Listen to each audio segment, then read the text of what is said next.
Êxodo. Shemot. Capítulo 3. Macha se tornou pastor do rebanho de Jetro, seu sogro, sacerdote de Midian. Quando ele estava conduzindo o rebanho para o lado oeste do deserto, chegou a Horebe, o monte do verdadeiro Criador. Então o mensageiro de Iau lhe apareceu numa chama de fogo no meio de um espinheiro. Macha olhou para o espinheiro e viu que ele estava em chamas, mas não se consumia. Por isso, Macha disse: Vou chegar perto para examinar esta vista incomum e descobrir por que o espinheiro não se queima.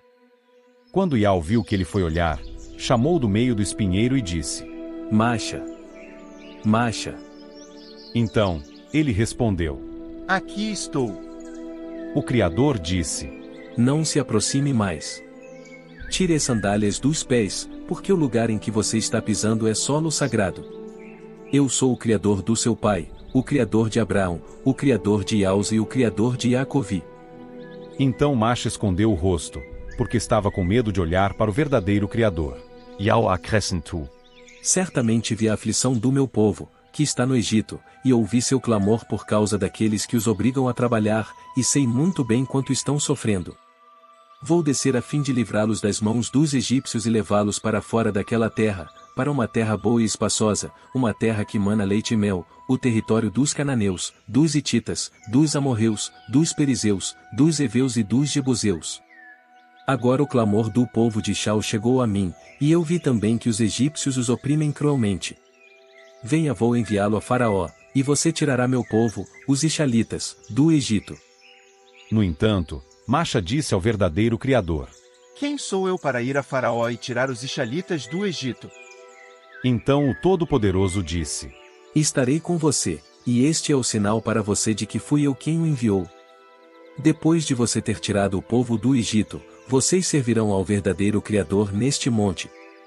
Mas Macha disse ao verdadeiro Criador: Suponhamos que eu vá aos Ixalitas e lhes diga: O Criador dos seus antepassados me enviou a vocês, e eles me perguntem: Qual é o nome dele? O que devo dizer a eles? O Criador amado disse então a Macha: Eu me tornarei o que eu decidir me tornar. Isto é o que você deve dizer aos Ixalitas. Eu me tornarei, me enviou a vocês. Então o Criador disse mais uma vez a Macha: Isto é o que você deve dizer aos Ixalitas. Iau, o Criador dos seus antepassados, o Criador de Abraão, o Criador de Iaus e o Criador de Jacovi me enviou a vocês. Esse é o meu nome para sempre, e é assim que serei lembrado de geração em geração. Agora vá, reúna os anciãos de Chau e diga-lhes: Iau, o Criador dos seus antepassados, o Criador de Abraão, de Iaus e de Jacovi, apareceu a mim e disse: Certamente tenho observado vocês e o que estão fazendo com vocês no Egito.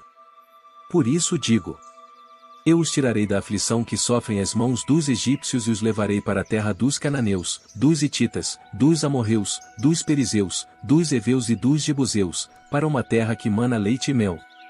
Eles certamente escutarão a sua voz, você irá ao rei do Egito junto com os anciãos de Chau.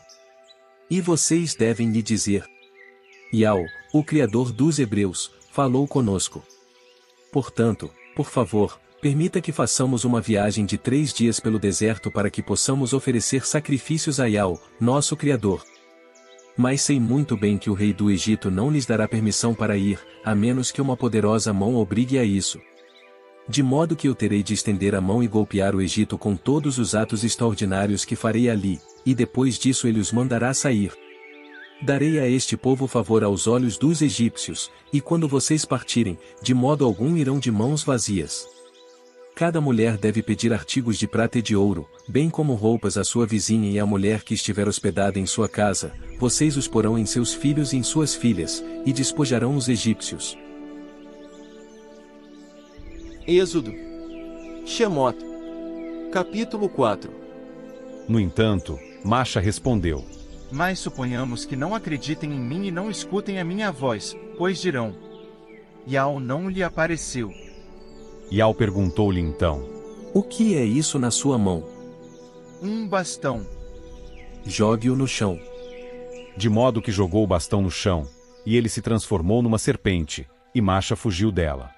Iau disse então a Macha: Estenda a mão e pegue-a pela cauda.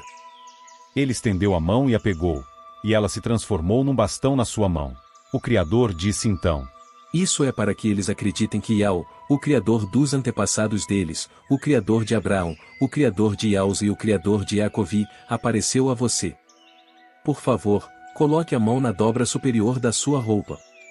De modo que ele colocou a mão na dobra da roupa. Quando tirou a mão, ela estava com lepra, branca como a neve. Então ele disse: Coloque novamente a mão na dobra superior da sua roupa.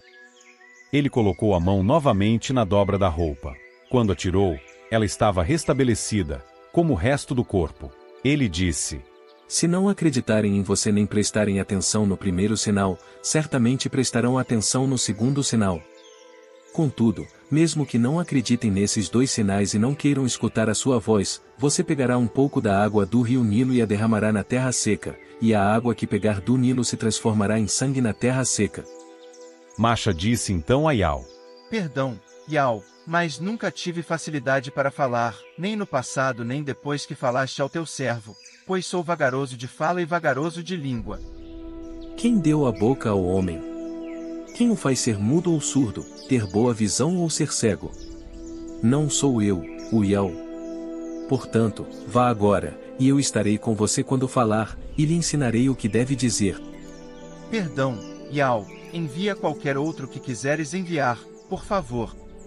Então a ira de Yao se acendeu contra Masha, e ele disse: O que você me diz do seu irmão Aaron, o levita? Sei que ele fala muito bem. E ele está vindo agora ao seu encontro. Ao ver você, o coração dele se alegrará. Portanto, fale com ele e ponha-lhe as palavras na boca, e quando vocês falarem, eu estarei com vocês e lhes ensinarei o que devem fazer. Ele falará por você ao povo, ele será seu porta-voz, e você lhe servirá de meu porta-voz. E você pegará este bastão na mão e realizará os sinais com ele. Assim Masha voltou a Jetro, seu sogro, e lhe disse: Por favor, quero voltar aos meus irmãos que estão no Egito, para ver se eles ainda vivem. Jetro disse a Masha: Vá em harmonia. Depois Yao disse a Masha em Midian: Vá, volte ao Egito, porque todos os homens que procuravam matá-lo estão mortos. Masha pegou então sua esposa e seus filhos, montou-os num jumento e partiu de volta à terra do Egito. Além disso, Masha pegou o bastão do verdadeiro Criador. Então Yao disse a Masha: Depois de ter voltado ao Egito, cuide de realizar diante de Faraó todos os milagres que lhe dei o poder de realizar. Mas eu permitirei que o coração dele fique endurecido, e ele não deixará o povo ir. Diga a Faraó: Assim disse Yao: Ishau é meu filho, meu primogênito. Eu ordeno que deixe meu filho ir, para que ele me sirva. Mas se você se recusar a deixá-lo ir, matarei seu filho, seu primogênito. Durante a viagem, na hospedaria, Yao encontrou, e procurava entregá-lo à morte. Por fim, Zípora pegou uma pedra afiada e circuncidou seu filho, e fez com que o prepúcio tocasse nos pés dele, e disse: É porque és para mim, um noivo de sangue. Assim, ele o deixou ir. Ela disse noivo de sangue, por causa da circuncisão. Então Yao disse a Aaron: Vá ao deserto para se encontrar com Masha. Assim, ele foi e o encontrou junto ao monte do verdadeiro Criador, e o cumprimentou com um beijo. E Masha contou a Aaron todas as palavras de Yao, que o tinha enviado, e também lhe falou de todos os sinais que ele lhe havia mandado realizar. Depois disso, Masha e Aaron foram e reuniram todos os anciãos dos Ishalitas. Aaron lhes contou todas as palavras que Yao havia falado a Masha, e este realizou os sinais diante do povo. Em vista disso, o povo acreditou. Quando ouviram que Yao havia voltado sua atenção para os Ishalitas e que havia visto a sua aflição, eles se curvaram e se prostraram.